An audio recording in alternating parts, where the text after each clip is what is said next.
बिस्मिल्लाहिर्रहमानिर्रहीम। मैं सबसे पहले तो सारे जितने भी हमारे कोरोना रिलीफ टाइगर्स जिन्होंने रजिस्टर किया है, मैं आप सबको का शुक्रिया अदा करता हूँ अपनी कौम की तरफ से, और आपको खराज तहसीन पेश करता हूँ कि इस मुश्किल वक्त में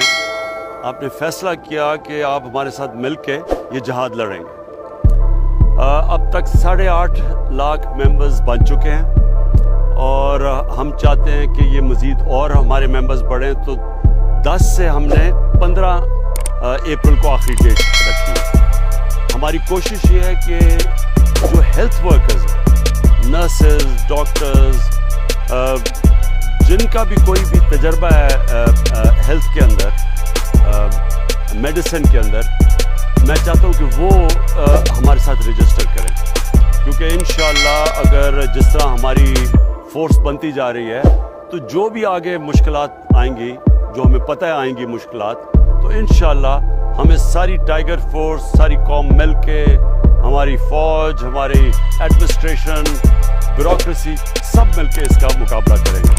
तो आपके पास 15 अप्रैल है, तब तक सब रजिस्टर करें।